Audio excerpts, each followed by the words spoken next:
Hi, I'm Whitney Espich, the CEO of the MIT Alumni Association, and I hope you enjoy this digital production created for alumni and friends like you. Good evening, good afternoon, and welcome everyone. Thank you for joining today's Professional Development After Hours, Data-Driven Strategies to Find Your Ideal Career. This program is being brought to you by the MIT Alumni Association. My name is Ellen Stahl, and I work in the Alumni Career Programs and Professional Development space here at the MIT Alumni Association, and will serve as your moderator for today's program. We are pleased to have you all here. Feel free to drop in the chat where in the world you are joining us from, or your MIT class year if you'd like. It's always nice to see where people are from. Now that we're all citizens of Zoom, it's nice to be connected no matter where we are located and joining from. We have an insightful program coming up next. Be prepared. Our speaker, Jeremy Schiefling, will be asking for your participation in this interactive and real-time learning presentation. Please add your questions to the Q&A or the chat. The icons are located along the bottom of your toolbar on your Zoom window. Jeremy's presentation will be just under an hour, and then we will have time for Q&A up until about 8:15 Eastern Standard Time. Jeremy will be introducing himself to you all, and I will be behind the scenes if you need me. Jeremy, I hand it over to you. Wonderful. Thank you so much, Ellen, and thank you to your colleague, Lizzie. For those out there who haven't had a chance to meet Ellen and Lizzie, just know this dynamic duo is doing a tremendous amount of stuff behind the scenes to bring you career events, resources, everything you need to get through this challenging 2020, 2021 time. So please send them a little digital love in the chat over email to thank them for making this event possible. And also a huge thank you to you. I know there's so much going on in the world right now. So the fact that you've carved out an hour of your time, especially right around dinner time on the East Coast, means a ton to me. And I promise to repay that investment with lots of really practical tips coming right up. But that being said, I've got to start with a little confession, which is that I only went to the world's second best school. But hey, nobody's perfect.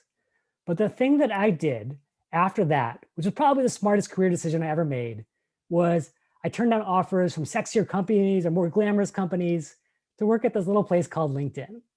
And everyone said, Jeremy, what are you doing? Why would you want to go work there? That's the boring social media site. But what I learned inside those halls of LinkedIn are how the world of hiring actually works. And so as a big time introvert, someone who didn't want to go to mixers and networking events, but wanted to understand how to get access to the world's best jobs, this was like nirvana. This was all of the world's most important hiring practices, all opened up for a career nerd like myself. What I've been able to do since then is share those secrets around the world, and most importantly, help folks land awesome jobs across tech and consulting and nonprofits and government and a number of great industries. But what I really want to share with you today are three core principles that I gleaned during my time at LinkedIn.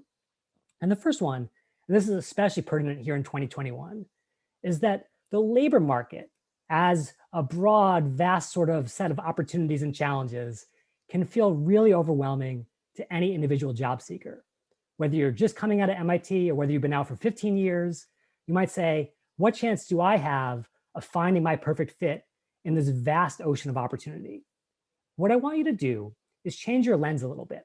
Go from that macro view, which can feel really chaotic, down to the micro, which is that even in a recession, even during tough hiring times, any individual hire, whether that's the biggest tech giant or the smallest startup or anywhere in between, is still going to be a step-by-step process. And as you probably all well know, anytime you have a linear process, you can ultimately reverse engineer it. You can break it down step by step and understand how those parts fit together and interface with your own outcomes. And in particular, if you're going to spend any kind of time working on optimizing your career, finding the right path for yourself, let LinkedIn be the place that you do it. Not just because I used to work there, but because that's where the opportunity is. You know, there was this famous bank robber, Willie Sutton, who once he was finally caught, the reporter said, hey, Willie, why do you rob banks? He said, simple, that's where the money is. I think the same is true of LinkedIn. It's all the world's companies, all the world's recruiters, all the world's jobs, all in one place. That's where you want to focus your efforts. So that being said, what you want to do on LinkedIn is you want to avoid doing what everyone else is doing, which is coming to it as if it was a social media site like Facebook or Instagram or anywhere else. And you're spending time spinning your wheels, not really making any progress. Instead, use it in a ruthless and efficient way, the same way that recruiters do, which is by focusing on the process they use to hire great talent through the site. And it's really a 4-step process when you boil it down. The first thing is every recruiter in the world starts with a really focused search. They say, hey, I don't just need a team player or a leader or a great collaborator. I need a product manager or a project manager or a lead engineer. And so they're always focused on the specific skill set and functional expertise that you can bring to bear. Number two, they don't want to just look all over the place to find that talent. Instead, they want that talent to make it really easy to be discovered. And so they're looking for signifiers on your profile, the right keywords in the right places that make you a target candidate. Then they want engaged candidates, not just someone who's on the sidelines, not really serious, but someone who's got their hand up and is ready to go. And then finally, to seal the deal, they always, always, always want referrals. Why trust a stranger when you can trust a friend of a friend, someone who's already been vouched for by an insider? And so those are the 4 things that recruiters do. What that means for you is if you want to hack that hiring process, you're going to follow those same steps. You're going to get focused in your search. You're going to make your profile have a giant bullseye on it, so it's the target for recruiters. You're going to showcase engagement, and you're going to get that referral one way or another. Now, that being said, thanks to the Alumni Association, we're actually going to break up these 4 steps into 2 sessions. And tonight's session will primarily focus on those first 2 steps.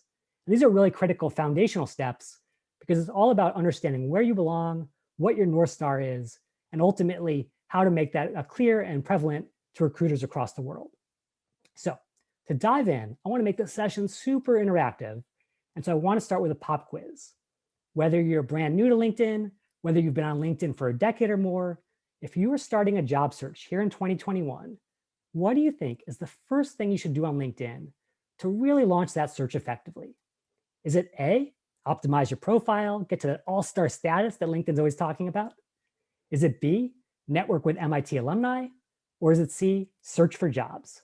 So come over to the chat right now and plug in A, B, or C, and let me know which of these 3 things you think is the right first step. So Lindsay says B, David says B, Harsh says A, as does Jamie and Victoria, as well as Michael. Luna says C. So I'm seeing a lot of diversity of opinion, but primarily centered around A and B. And the answer, and this is going to be a little surprising for some folks, is actually B. And let me explain why. Yes, LinkedIn is about profiles. Yes, you want to make your profile great. But if you want to make your profile great, the question is, what makes a great profile? To answer that question, let me take you behind the scenes at LinkedIn, not to the version that you're used to as a free consumer of the site, but to the special LinkedIn recruiter version that HR departments across the world pay $10,000 per year per seat to access. And the reason they pay such a rich amount for access to this platform is it gives them access to all of the world's talent. 700 million plus professionals, all searchable and filterable in a million different ways. But even with all that power, even with all that access, you'll notice that this tool ultimately comes down to a couple of key things. Number one, if I'm a recruiter on the prowl for great talent, I always start with a clear focus on job title and function. Again, I don't need someone who's just great in general.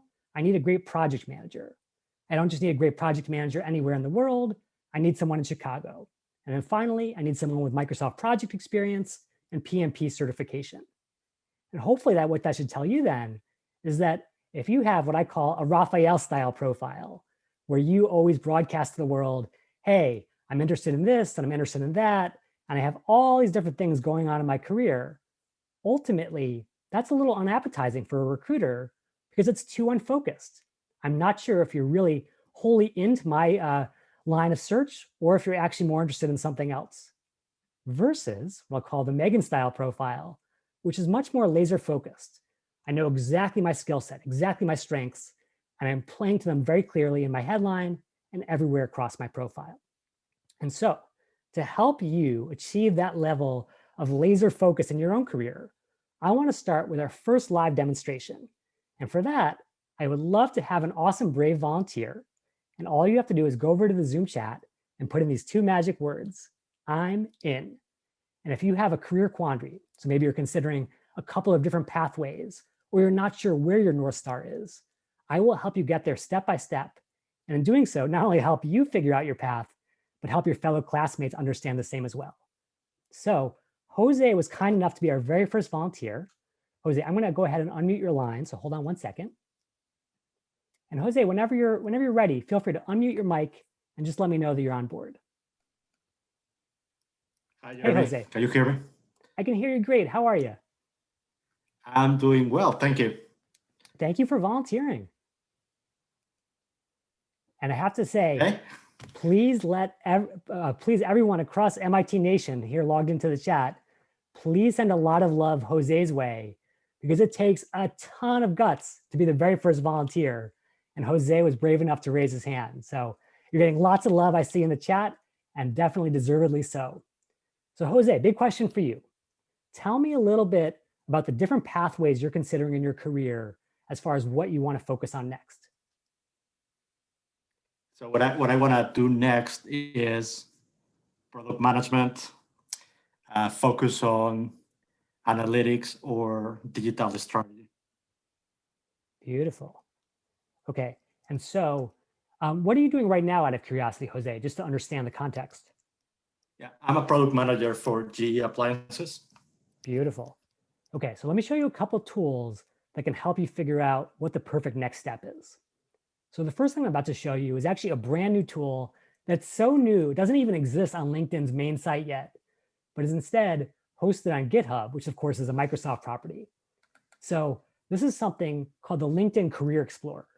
And it's basically a data scientist's absolute dream, because again, it's those career paths of 700 million professionals across the world, all mapped out based on location and based on skills. So Jose, where are you based right now? Louisville, Kentucky. Beautiful. So you go over here to Louisville. And then you are currently a product manager. So Yes. one of the things that I've noticed coaching folks over the years is that a lot of times people just don't know what they don't know. You know, if you don't know what the pathways are, how can you go out there and get them? And what this tool will do is it'll take all the product managers on LinkedIn, especially those from Louisville, and it'll compare them to other folks across industries and across fields to notice where there's a skill overlap. So for example, as a product manager, LinkedIn might say, well, you may not have considered being a business consultant, but actually your experience with strategy and your experience with business analysis makes you a potential good fit for that field. So if you were to say, Jeremy, I just don't know where I belong next, but I know that I want to get out of product management, this would be one way to explore what else is out there. I'm going to go ahead and include this in the chat so everyone can try out this tool as well. But Jose, it sounds like in your case, you're pretty confident that you want to double down on product management. Is that right? That's correct, yeah. Cool. And are you considering sort of maybe different firms or different verticals? What's like the next step for you? Yeah, I want to stay in the Midwest, but I want to move to a technology company. So I have been considering Salesforce.com. Yeah, yeah. And so what if I said to you, imagine it's now 2022, you followed all the steps that I give you tonight, and you have a job in Salesforce, but you're miserable. It's not the culture or the place that you expected it to be. In fact, it's a totally poor fit for your strengths and the skills that you bring as a PM. What would you say if I looked into my crystal ball and saw that?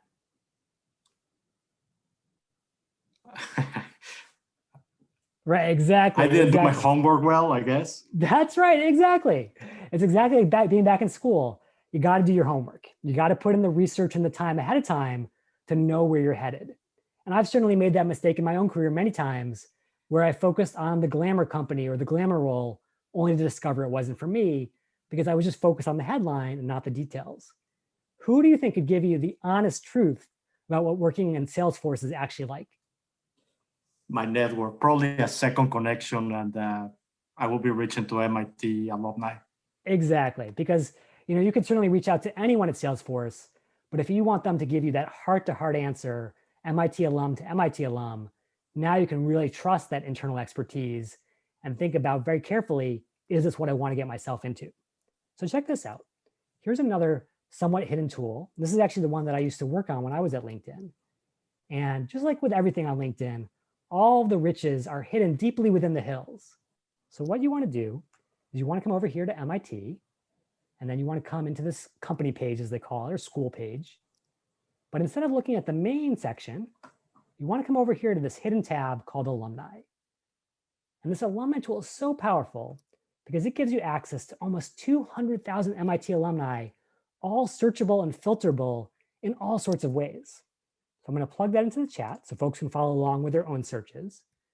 We're going to come right over here and say, of these 200,000 alumni, how many actually work at Salesforce? And then it sounds like, Jose, we should also really double down, not just on 164 in general, but the ones who are doing product management. Is that right? And feel free to leave your line unmuted, Jose. So we'll come in here to product management. And voila, with a couple of clicks, we've gone from 200,000 alumni to just 24 alumni who are the exact perfect people we want to reach. And I want to emphasize here, I mentioned at the beginning, I'm a big introvert. I would hate to have to go to a random mixer and just hopefully meet some of these people someday. But instead, using technology, using LinkedIn, we were able to sort of look through that massive ocean of awesome MIT grads and find just the ones who are most relevant. So perfect whether you're an introvert or an extrovert. Okay, so scrolling down here, Jose, tell me if you see any folks who seem interesting to you based on their job title or when they graduated.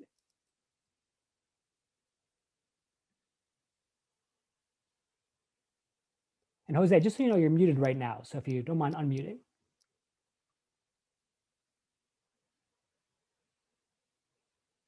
Okay, so I'm going to actually sort of walk through this a little bit, but Jose, if you're able to unmute, feel free to go for it. Okay, so let's do this. If you said, for instance, I'm fascinated by this Christine, who's an innovation director at Salesforce. That seems kind of interesting. Let's go ahead and click her profile. Yeah, sorry, I was on mute. Oh, no worries yes, about that. I was saying Christine, yes. Oh, beautiful. Okay, you and I are on the same wavelength already, Jose. I have to say, Yes. I'm on mute is probably like the official tagline of 2021. So I feel your pain. It's the best quote in 2020. That's right. So let's look at her profile a little bit, and we check out that she's this innovation director. She actually joined about a year ago. She has this interesting background in design strategy dating back to IBM. And of course, she is an MIT alum. And so the question then is, if you do want to reach out to her and get a sense of her experience on the inside, how would you even do that, Jose? Probably need to find a mutual connection. So he or she can make an introduction.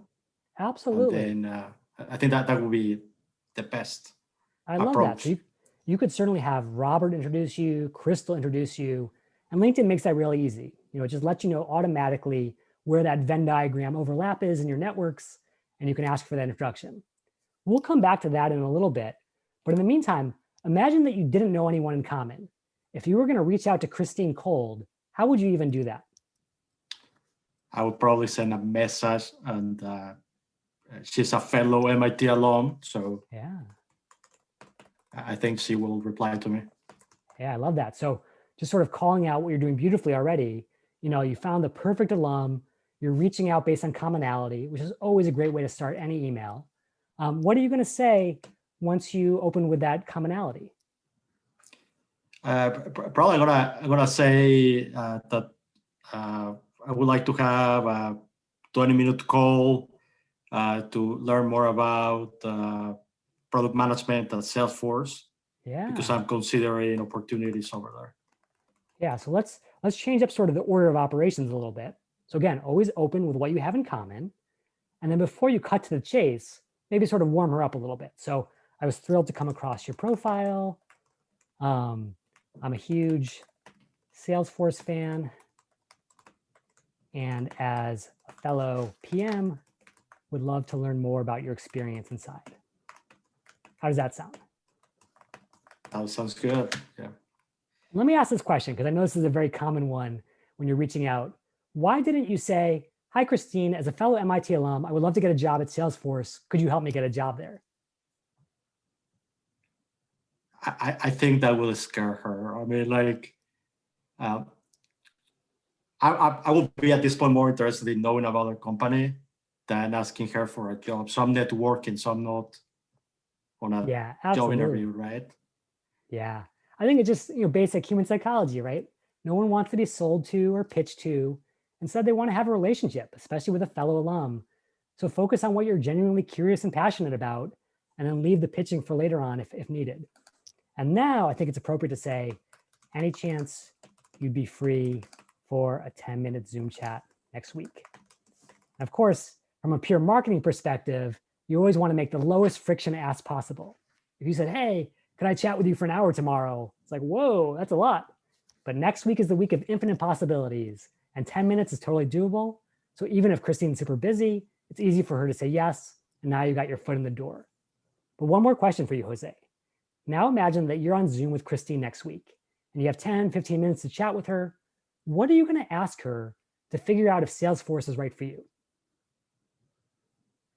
Yeah, so I think I need to be very intentional and polished. So I will start giving her a quick overview about myself, very brief, like a minute, and then I need to prep 3 or 4 questions, right, about things that I cannot get Google in it. But in this case, probably I will be interested in how's the culture, on the innovation area of Salesforce. And since she has been working there for a year, what's more attractive for her and makes Salesforce different or something like that. I love it. And I love what you said about this is not a big session for me to just go through the basics. What does Salesforce do? What are the products? Blah, blah, blah. You can figure that out on Google. Instead, you want that insider perspective that you can't get anywhere else. And so I love that you're focusing on curiosity. What's it like on the inside? What do you love about working there? What do you hate about working there? What surprised you about what it's really like versus what you thought it would be like? And now you're actually asking Christine to empathize with your position as an outsider looking in. How can you look into that crystal ball and figure out what your future might look like inside this organization? Would that be useful to figure it out today? Yeah, no, that's a great point. Exactly. And so I think yeah. what you've just demonstrated here, Jose, is basically this whole process has lasted about 5 minutes. But in the course of 5 minutes, you went from being an outsider, just saying, hey, Salesforce seems like a great place in general, to a quasi insider who knows folks on the inside and what it's actually like. And you can use that information to guide your career and your decision making. And so I just want to share your email right in the chat with everyone, because I think it's a perfect example of just focus on curiosity, focus on passion, use that to figure out what's possible for yourself before you take the plunge. And Jose, I just want to say thank you for being an amazing volunteer. You've laid an awesome foundation for all your classmates. Oh, thank you, Jeremy. My pleasure. And one more thing, I think at the end of the call, I will be very, very grateful for the time. And also I will ask her if I could help her in any way, and who else should I be talking to in Salesforce? I love it. Yeah. And in fact, in some ways, you can have an endless thread of conversations by always ending that way, Jose, where, I love chatting with you. I would love to learn more about the organization. Who else do you recommend? One conversation turns into 2, 2 turns into 4, and you're well on your way. Beautifully done, Jose. Thank you, Jeremy. Okay, so Jose has just really demonstrated all 3 critical steps of figuring out where you belong. And again, not in a way that requires a massive personality or tons of ego, but just based on humble curiosity. You go to the site where you can find fellow alumni, you find people doing the things you find interesting, you reach out respectfully and humbly, and you just listen. You just put yourself out there and hear what it's like on the inside. So that is the beginning process. I just want to give Jose another shout out, and I see lots of folks are singing his praises, like Akan and Michael. Well done. And I actually want to give a little shout out to someone near and dear to myself. This is actually my father-in-law, Paul Burstein, who's class of 70 at MIT. And he said that what Jose just did is especially powerful in a place like San Francisco, because his 3rd law of the perception of technical prowess is that the power of the brass rat is proportional to the square of its distance from Cambridge. So sure enough, the farther you get away from the Boston area, the more it means to find fellow travelers, fellow MIT alumni, and to share that connection. It's almost tribal. Definitely take advantage of that, even through LinkedIn, even through things like Zoom. So thank you to my father-in-law for sharing that. And thank you to Jose for providing an awesome demonstration. Okay, let's move on to a chance to apply what Jose just demonstrated for every single person on this call. So imagine this. Imagine that instead of saying, I want to work at Salesforce, Jose had said, I would love nothing more than to work at Moderna, given everything that's happening with vaccines right now. But I'll be honest, I'm a little concerned about my ability to break in as someone who concentrated in music during my time at MIT. Is there someone I could speak to at Moderna who also went to MIT and also focused on music? Does anyone out there have that commonality? So what I'm going to do now is I'm going to give you 30 seconds on the clock to use that MIT alumni tool to track down this mystery alum. And while we do that, I'm going to play a little bit of Jeopardy music in honor of the late, great Alex Trebek. 30 seconds on the clock. See if you can find this mystery MIT alum who studied music and works at Moderna. And again, just to retrace our steps a little bit here, come right over here to this alumni tool. You can do your search right there. And let's see. Who will be the first person to track this down? And as soon as you do, I will unlock a bonus hack to share with you all. Okay. Let's see if anyone got it here. And the answer is, drumroll please, dun, dun, dun, dun, Dario. And let me show you how we got that. So check this out. So again, come back to this alumni tool, 200,000 alumni. We say, let's come over to this next section and focus specifically on people who studied music. This is a cool way to find people who don't just share a common company or a common alma mater, but even a common academic focus. And then we come over here and we say, show us all those musically inclined folks who work at our dream company. And voila, scrolling down, we find our friend Dario, who is indeed doing some important work at Moderna. So again, Jose demonstrated what it would look like for a large company that a lot of folks work at. But even if you have a more niche interest, even if you have a more obscure major or academic focus, I guarantee you, out of 200,000 MIT alumni, you're going to find lots of fascinating connections, and that's the power of LinkedIn. So that being said, I'm going to take maybe a couple of questions that have come in, and I want to give a shout out, by the way, because in the middle of our session about Salesforce, we have our generous alum, Ion, who was like, Jose, if you want to work at Salesforce, contact me. I work there right now. And again, that is the power of the network in action. So thank you, Ian, for demonstrating that so beautifully. Shannon asked the question, my resume is making it through the applicant tracking system. HR representatives contact me after I apply for target positions at target companies. These HR representatives invite me to interview. I accept the invitations and communicate my availability as requested, but then I'm not interviewed. I never hear from the HR representatives again. Why does this happen?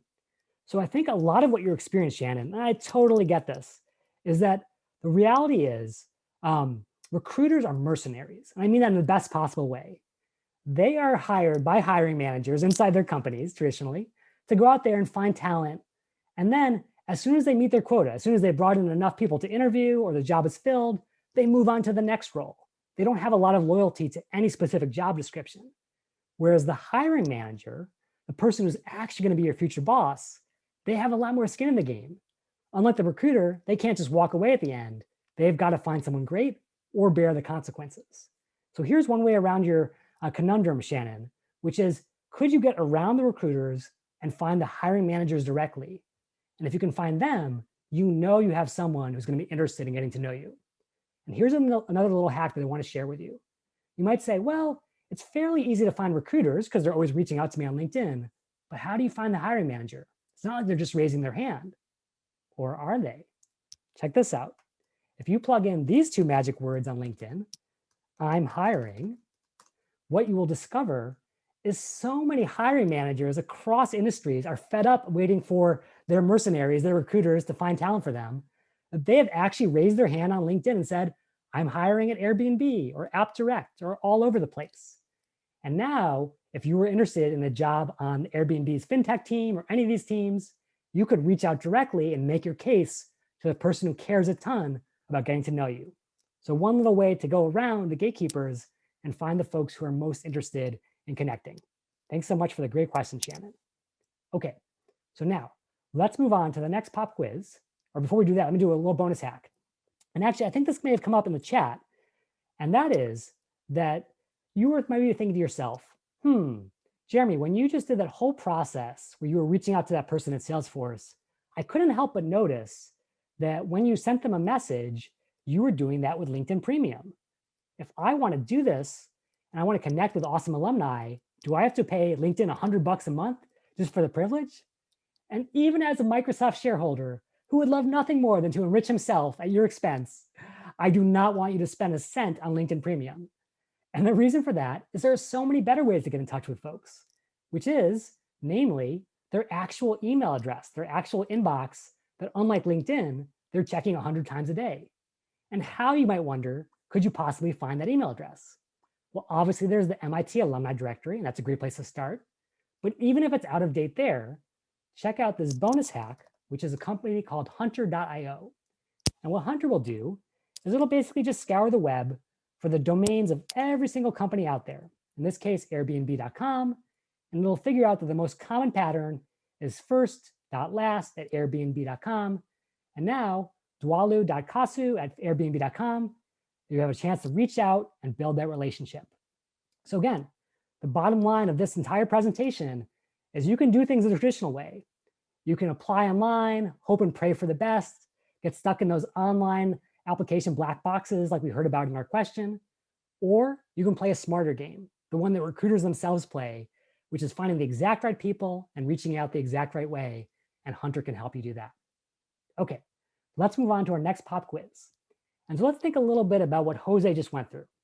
So if Jose is doing all this hard work to figure out where he belongs, so the right job, the right company, the right focus, how can he ultimately communicate the fruits of his labors to the world of recruiters? So that way, when that Salesforce recruiter searches for product managers, they don't just find random people, they find Jose's profile right at the top. To answer that question, I would love for you to think about this one, which is, of these 3 sections on your LinkedIn profile, which do you think is the single most important one? Is it A, your work experience, B, your recommendations, or C, your headline? And I see Christoph saying C, Carlin saying A, Jason saying B. This one is all over the map, frankly. Natalie's B, Jesus is A, Sonia is A, Jasmine is C. And so I'm just going to cut through this thicket of confusion that LinkedIn has frankly created itself by not being clear about how LinkedIn works, and explain to you that the headline is the most critical part of your profile for your 2 critical audiences, both the recruiter and the algorithm they're using to find talent. And to understand why, let's go back to our sample search. So when we started looking at LinkedIn Recruiter, we had someone searching for a project manager in Chicago with these certain skills. And what we noticed comes back up is a very simple pattern, which is that the exact job title, project manager, is in the same place over and over and over again. Project manager in the headline, project manager in the headline, project manager in the headline. And the headline is basically that little piece of text that sits right below your name. And the reason it's so powerful is simple. Just like the page title for Google's search crawler, it is the most character limited, tightest piece of content on your entire profile. So unlike your work experience or your volunteer experience that you can cram with tons of keywords, your headline has just 160 characters, which means it's the truest, most authentic signal of who you are and what you do. And it can't be gamed nearly as easy as any other part of your profile. That's why it matters to the headline, or that's why it matters to the algorithm, and that's why it matters to the recruiter. So the question then is, if you want to make sure that, like Emily or like Channing in this case, you are rising to the top of these searches, I would love nothing more than to give you a LinkedIn profile makeover right here on the spot. And again, if you want that makeover for your profile and to help educate your classmates, all you have to do is go to the chat and plug in those 2 magic words, I'm in, and then you'll get a chance to do a live profile makeover. So David, you were the first this time, and don't worry, we have another one coming up in a second. So thank you everyone who volunteered. And David, I've just unmuted your line, so feel free to unmute your mic and just let me know when you're on board. Hi there. Hey David, how are you? Good, thank you. Thank you for being the volunteer. Well, it's scary. Yeah, I know. I have to say, this is probably the scariest one of the entire presentation, because it's one thing to actually go live, it's another to actually share your profile. So I just want to confirm that you are okay sharing it in the name of education and learning. Yes, and don't be too brutal with me. Oh yeah, absolutely. Anyway. It's all kid gloves here. All love. Okay. So again, lots of love coming in for you from Ellen and from others in the chat. Please thank David for being our brave guinea pig. And we're going to make sure that David's profile shines as a result. So David, as you've already gotten a sense, there's no such thing as a generically perfect LinkedIn profile, just one that's perfectly suited for a specific search. If you closed your eyes and imagine what your dream recruiter at your dream company is typing into LinkedIn right now, what would those words be? VP engineering or VP software or data engineering, life sciences, Boston. I love it. And I'm so glad that you actually fleshed out the whole thing too, because you're right. Recruiters do want to get nitpicky about the different facets that you alluded to, and we'll come back to those in a second. But let's just start with that basic search. So imagine that we were using LinkedIn Recruiter, although it's actually driven by the same algorithm as LinkedIn. We'll say VP, engineering, Boston, life sciences. I think that pretty much covers most of it. And what do you happen to notice is appearing in a lot of these headlines at the very top of this result? What are you seeing here, David? Vice president starts with Exactly. engineering someplace. Yep, Life sciences as an alternative in the headline. that's right. And then where are all these folks located? In the greater Boston area. Greater Boston area, right? So again, we tend to, in 2021, imagine these algorithms as these total black boxes that we can never even fathom what's going on inside. But in fact, LinkedIn's is pretty straightforward. It's a pattern match exercise, which is, do you have the most important keywords, so your job title, your industry, your location, in your most important sections? And so with that being said, I'm going to come over to your profile now, David, if you don't mind, and apply that aforementioned love to make sure that your profile gets lots of love. Sounds good? And let me know if you're seeing it on the screen or if I can add anything else to track it down. You could add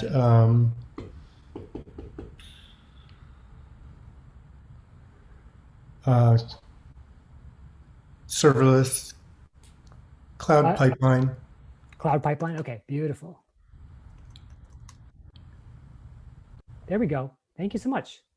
Okay, so this is great. And again, thank you for being the brave volunteer, David. Based on what you've just seen, this sort of simulation of how the LinkedIn recruiter search works, what would you immediately change about your own profile to just maximize being discovered within the next 30 seconds? Life sciences. Exactly. And let me ask you this question. How would you feel about the words VP of engineering appearing somewhere in your headline? Be honest. I don't know how I could do that now. So I had previously been a CTO and a VP, but for the last few, I had also taken some time off, during which time I went to MIT, and then eventually got back into the work. Yeah. Kind of rehabilitated myself in terms of the modern technologies. 15 years is about 3 half-lives of an engineering degree. Totally. Well, I've got some good news for you, David. What if you managed to maintain manager cloud pipelines at Broad Institute, and then put in a comma or a pipe, and then it said former CTO and VP of engineering in the life sciences industry? How would you feel about that? That would be fine. Here's the beautiful thing about LinkedIn's relatively simple algorithm, is it doesn't care whether you have that modifier former or future or passionate about. All it cares about is the keyword. And so that's the critical thing that must be there in that section to even be considered. Okay. Would you be willing to make that first step? Yes. I promise you, if you take that first step, you will see a massive increase in the amount of targeted outreach in that area. Because again, recruiters don't want to overthink things. They don't want to have time to, dig into your profile and figure out your past jobs. All they want to know is, if I put David in front of, the CEO or the CTO or whomever, he's got to make sense. He's got to be an obvious candidate. And frankly, you would be once they see it in your headline. Cool? Thank you. Okay, so that's the first step, most important. Next thing is, it sounds like you want to stay in the Boston area. Would you be willing to sort of look outside of Brookline, so all across the greater Boston area? Of course. Okay, so here's the thing, is that LinkedIn tries to have as much of a match as possible.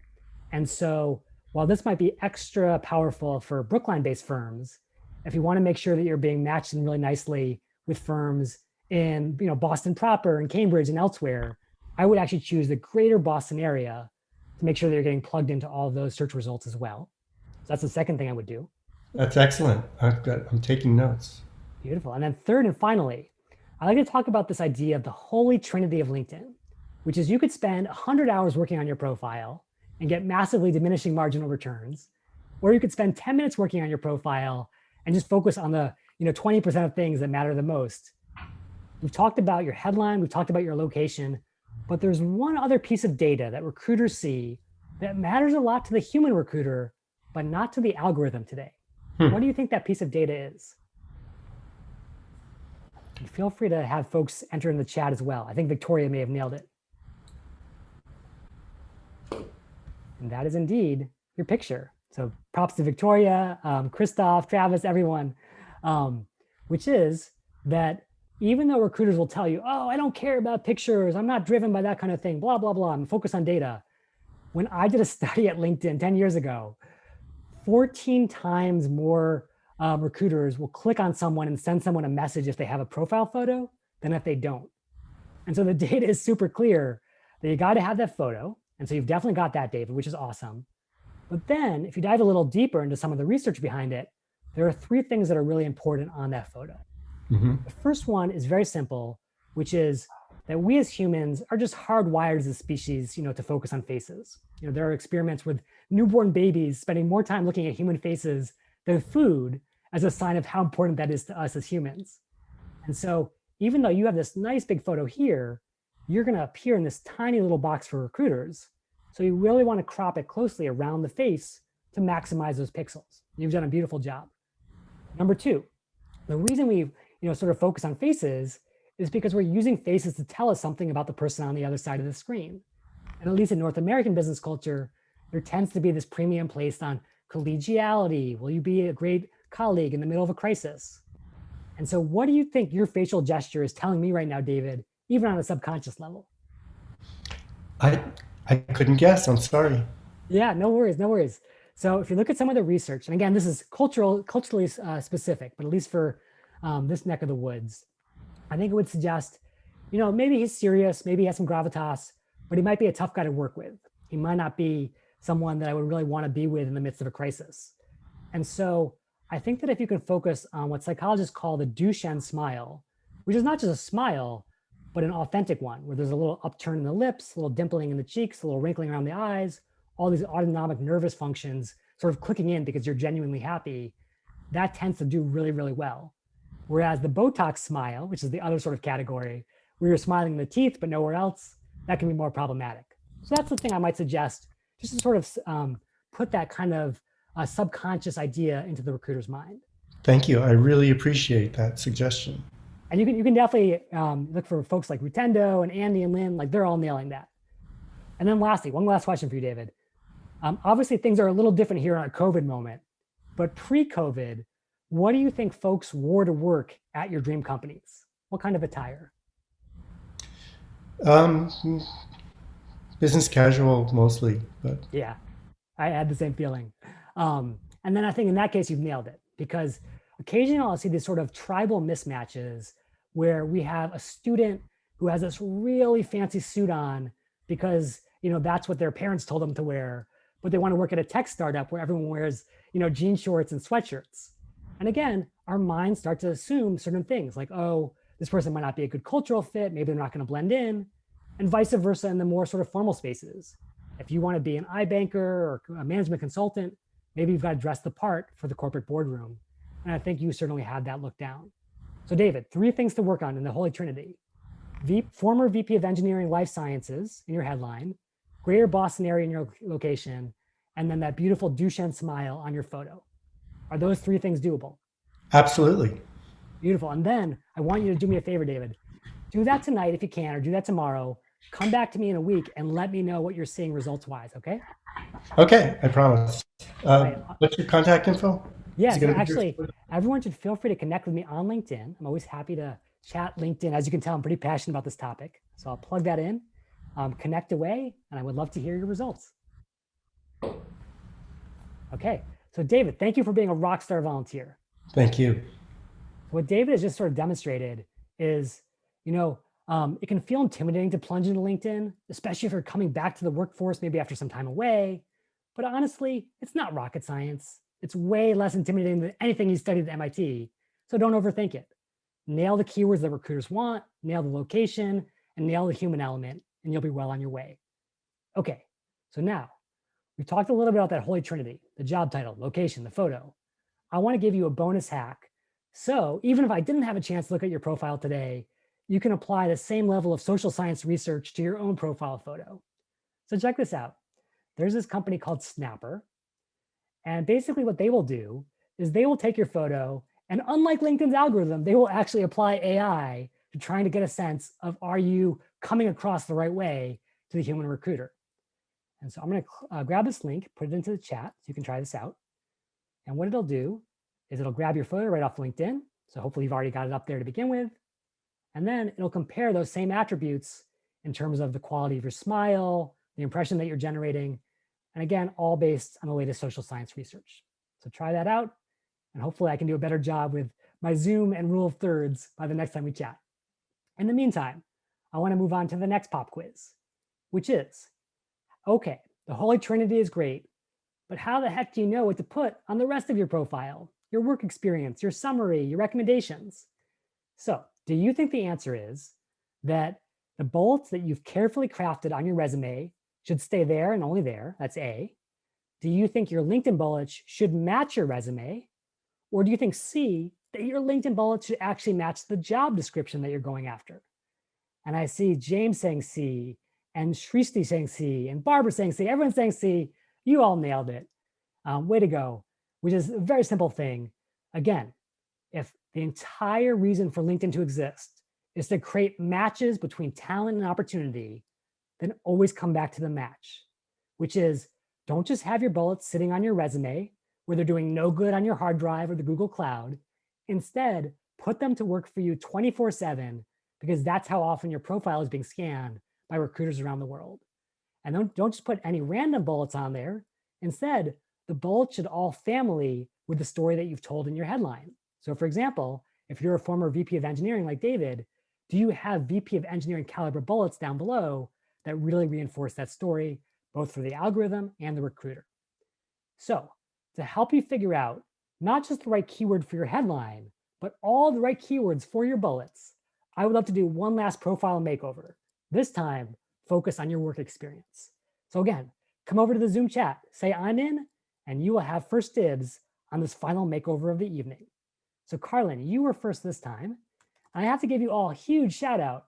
Not only is it super brave, but you all are fast. I think speaking of Jeopardy, you would be whizzes at that. So Carlin, I'm gonna open up your line and feel free to unmute yourself. Is this working now? Hi, Carlin. Great. Hi. Thank you for being our final volunteer. Thanks. And Carlin, if you were sort of doing that same exercise that David just did, and you were thinking not just about your dream job or your dream company, but even like your dream job description, what would that job be? It would be something like a senior director of operations or a COO for a smaller company, someone who's helping companies grow. I love that. Okay, beautiful. So let's actually go out and find that job. And Carlin, in the process, do you mind if I go to your profile just to give you some specific advice? Yeah. Okay, beautiful. Okay, so we're going to come over to LinkedIn, and this time, instead of doing a people search or a profile search, we're going to do a job search. So Senior Director of Operations. And we do that search specifically focused on jobs. And again, you see that headline being so powerful on the people side. And we're going to change from Canada to, actually, where are you based, Carlin? In Boston. In Boston, beautiful. Again, there's that greater Boston area that we were alluding to. And I see a lot of folks are hiring. There's Moderna indeed, which is very cool. Any chance you'd be interested in the Moderna one, even hypothetically? Sure, go for it. Just for the purposes of experimentation here. Yeah. And so we have this Moderna job description. And I know a lot of this probably be irrelevant because maybe more specific to pharmaceutical, but let's just take Yeah. it as a case study. So we're going to take this, and then we're also going to come over to your LinkedIn profile. So basically, again, back to the idea of matching. So we have one body of text. And let me Yeah. know if this is you right here. That's me. Oh, you actually are in the digital health space. That's cool. And then one more site we're going to add in. And again, LinkedIn is good for so much stuff, but in some cases you actually want to try a separate tool, which in this case is JobScan. And JobScan, similar to Hunter, will give you some free searches just to get you started. And check this out. We're going to go ahead and grab your entire profile text, copy that, and paste it in right here. And you can obviously do the same thing with your resume. And then we're going to grab the entire text of the job description, basically from the qualifications on up to the job description above, and paste that in side by side. And you can see where this is headed, Carlin. Okay. We're going to essentially simulate the LinkedIn algorithm or the applicant tracking system that a company will use to screen resumes. And we're going to focus on this idea of skills match. And so you've nailed things like operations and reporting. That's great. But let me ask you a question like this. Have you ever done anything with benchmarking or negotiation in the course of your career?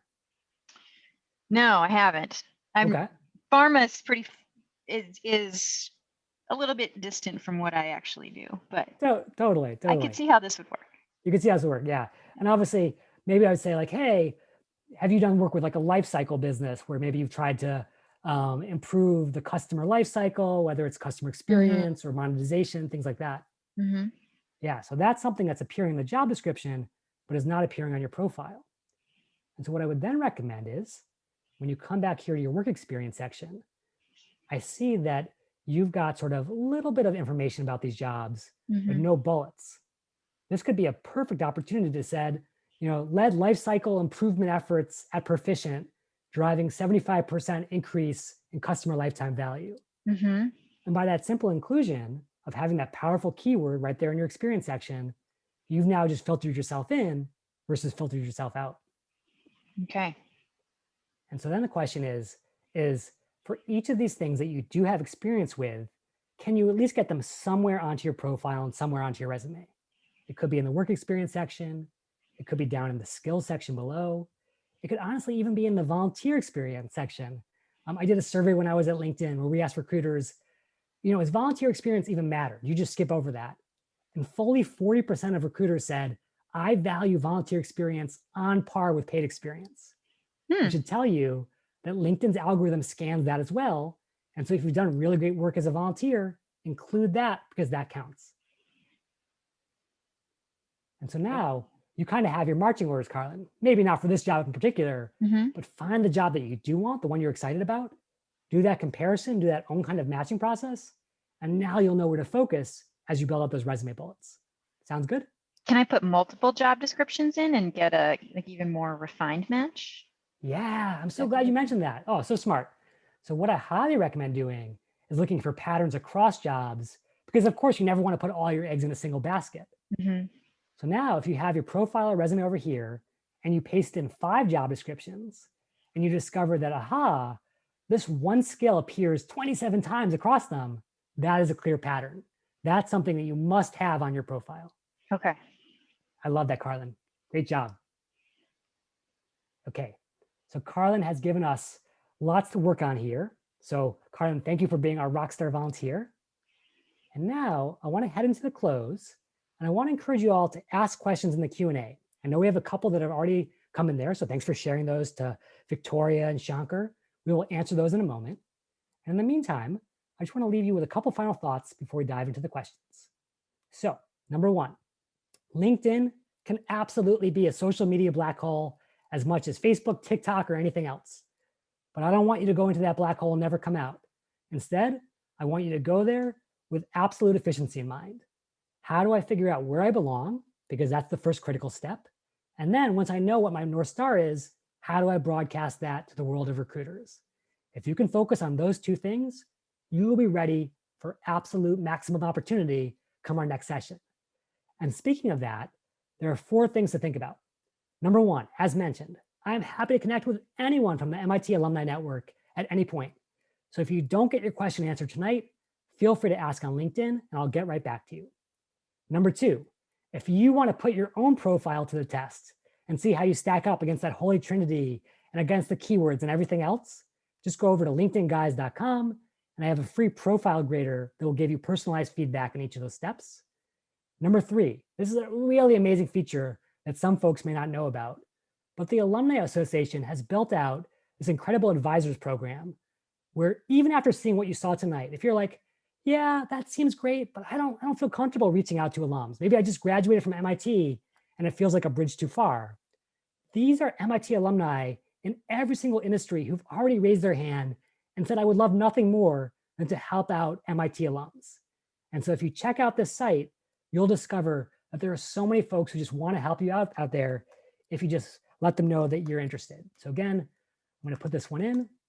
And I think Ellen will talk more about this in a second, but it's a very, very powerful thing that you should absolutely check out. And then fourth and finally, please do come to our next session. If you're curious, not just how to do your homework and get your profile ready, but how to get a referral at any company in the world, how to maximize your advantage with recruiters in just about 5 minutes of time, that's what we'll be talking about next time on May 26th. In the meantime, I want to give another huge shout out to all of our volunteers who are incredibly brave today, and a shout out to Ellen and Lizzie who made tonight's session possible. And with that being said, I want to turn it over to Ellen to give you some final reminders about the Alumni Connections Program, Advisors Program, and then also to tee up some questions that are coming in right now. Over to you, Ellen. Thanks, Jeremy. That was amazing. Lots of good insights there, sort of hacks, which I think we all can appreciate for sure. So if you don't know about the Alumni Advisors Hub, I like to think of it as sort of a customized, souped up LinkedIn. It syncs and has an API with LinkedIn. So all of the same profiles will be seen there, but there's over 2,300 alumni, your peers, who have basically volunteered and raised their hand to say, yeah, I'm absolutely willing to have conversations with you about a variety of topics. Obviously, just an informational interview is the easiest, but there's more granular topics. If you want to sign up on the platform, feel free. If you have any questions, obviously you can reach out to myself or to Lizzie. Should we jump into the questions? Let's do it. Great. Okay. So we're going to try something a little bit different, if you're comfortable. Shankar, would you like to come off mute and ask your question directly to Jeremy? And Shankar, I've just unmuted you, so if you would like to, feel free to go for it. Can you guys hear me? Yep. Absolutely. Excellent. I'm sort of a senior member, part of the leadership team at a smallish but now mid-size and growing very aggressively consulting firm. And being part of the leadership team, I'm very also tied close to HR and know sort of what we're looking for, and we use LinkedIn pretty aggressively to do some of our recruiting. I feel like if I follow some of the tips that you've given, I would sort of raise a red flag and people would be wondering, hey, is he getting ready to leave? And that's not something that I want to do, because it's, although I'm getting a bit tired of the consulting life, I'm still doing very well here, and I'm happy in a lot of respects. So I don't want to sort of cause any awkwardness, if you will. So I'm just curious, how do you handle that? Yeah, such a great question. And first of all, I totally get it, because at LinkedIn, one of the first data science projects that I ever worked on, we were trying to predict how likely is someone to move jobs, because obviously that would be very valuable to recruiters. And we were able to get to a model where we had a 97% accuracy rate on predicting who was going to move in the next 6 months. And do you know what the model was basically based on? Who was logging into LinkedIn, which should tell you something about how many folks use LinkedIn out there. So certainly an interesting thing of not giving yourself away just by using the site. That being said, I don't want to step on the stuff we're going to talk about next time too much, but I will give you a sneak preview, which is if you want to do a little bit of that hand raising, but do it more in the dark, where your recruiters at your firm will not see, what you can do is you can come over here to LinkedIn, and this time you can come to your profile, and you can actually say, I'm open to work. And so again, I'm open to work as a VP of XYZ in San Francisco and Cambridge. Here's my time frame. Here are the jobs I'm interested in. And you can actually send that signal, not just to random people on LinkedIn, but to only recruiters and specifically only recruiters who aren't at your current firm. So it's kind of a bat signal, but a stealth bat signal to just the folks you want to reach and nobody else. So hopefully that gives you a little bit of peace of mind that there are ways to get the word out there without necessarily outing yourself to your own HR department. Great question.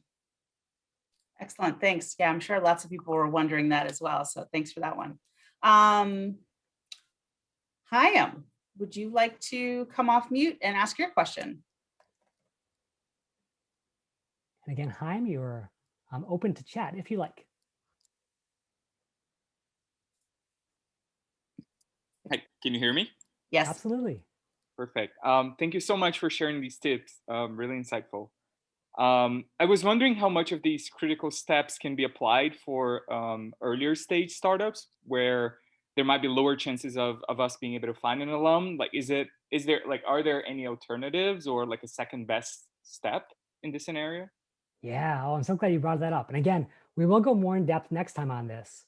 But let's say that you're scouring the MIT Alumni Network and you're considering like a company with like 10 employees, but you're convinced it's going to have 10,000 employees in 5 years, and you want to hop on that rocket ship. How do you break in?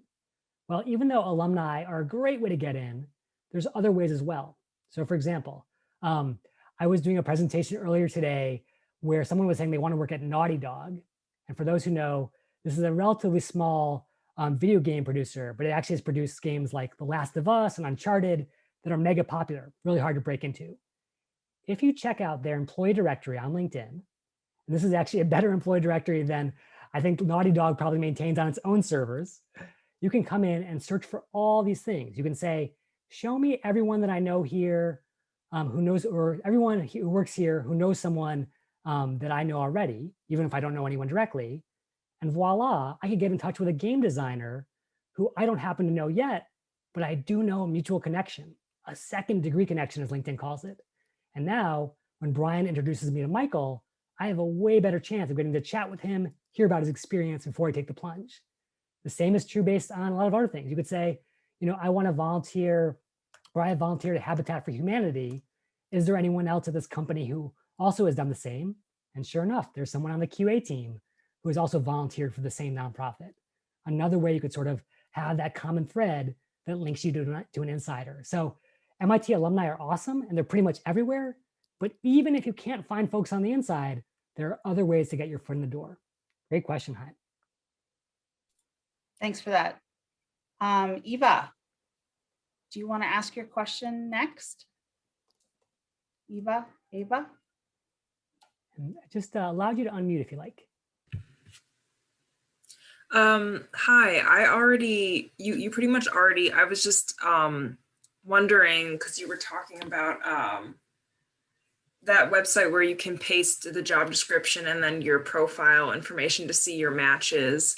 And I was asking, what if you're looking at multiple jobs with maybe really different job descriptions?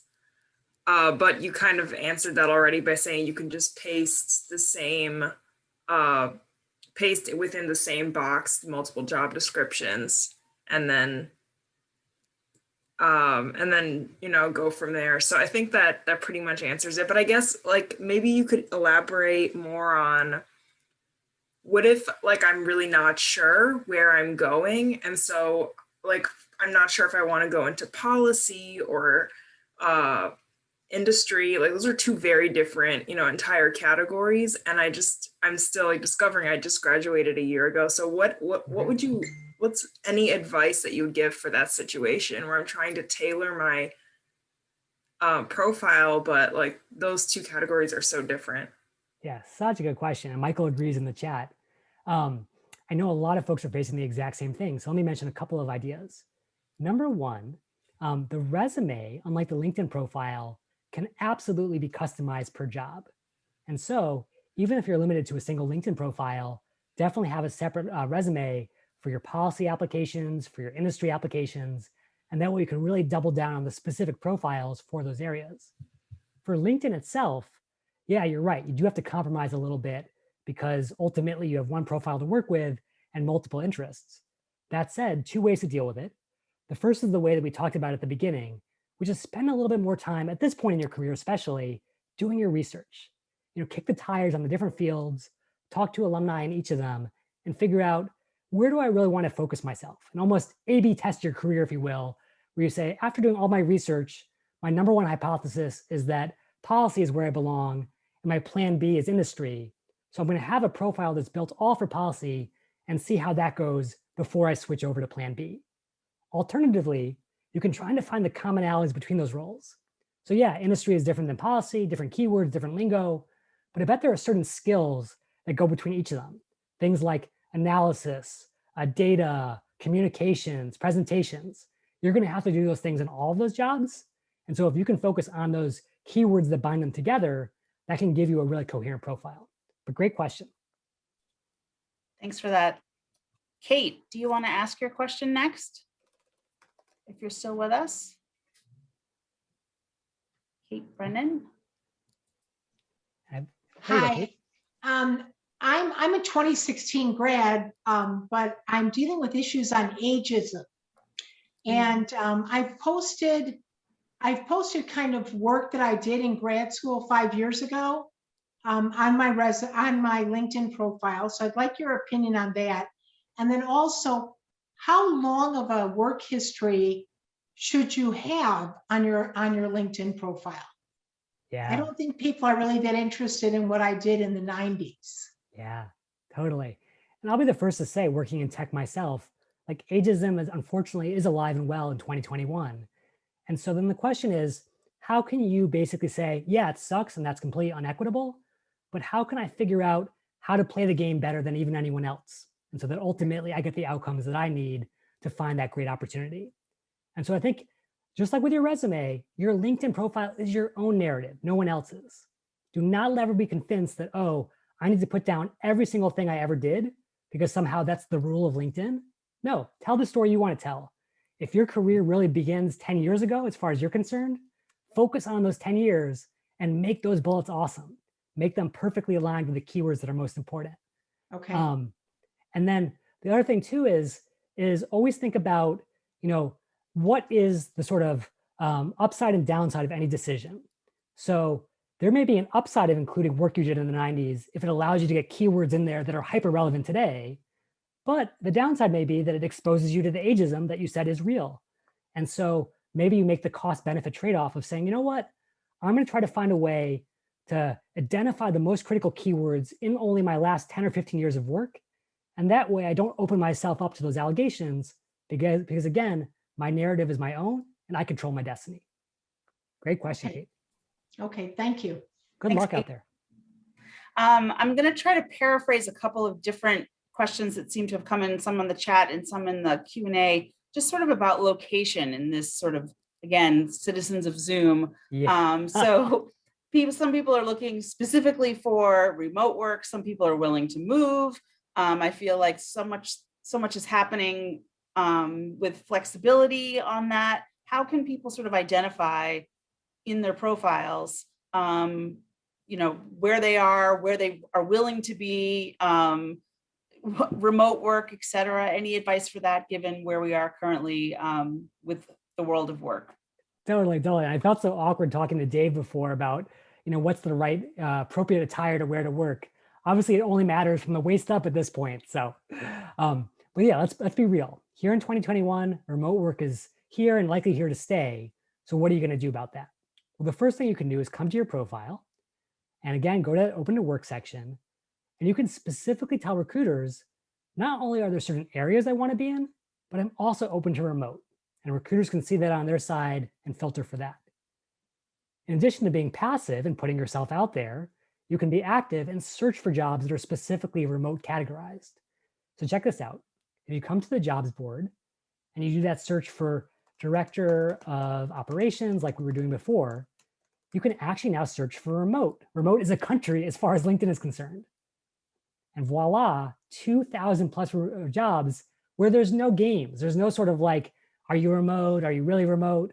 These companies have explicitly checked that box saying, hey, we're open to talent wherever it finds itself in the world. So 2 ways to, again, control that narrative about where you want to be in the year to come. Great, that's good advice. I didn't even know that. I love that it's a geographic location is remote. That's great. You might have touched on this a little when you were answering the question about sort of startup space or small companies. Jason Lynch, if you're still here with us, did you want to hop on and ask your question? Was that Jason Lynch you said? Mm-hmm. I think Jason may have left. Okay. Um, So the question is, how do you search for jobs if you know, I'm trying to, maybe I should paraphrase. It sounds like if the job doesn't exist, if you don't know that it exists out there and you can't know what the job title is, yes. how do you search for that sort of a position, right? So it may be something somewhere, but something somewhere else. So it's really more like the role and what you do, and not so much the title. Absolutely. And Jason actually still is here. He's got a Y in his name, so my great. apologies. Jason, feel free to add anything else, but I think I hear where you're coming from. Yes, just I know how to describe the job I want, but I have no idea what it's called or if it has a job title. Yeah. What do I do? It's so funny because like job titles are so fungible.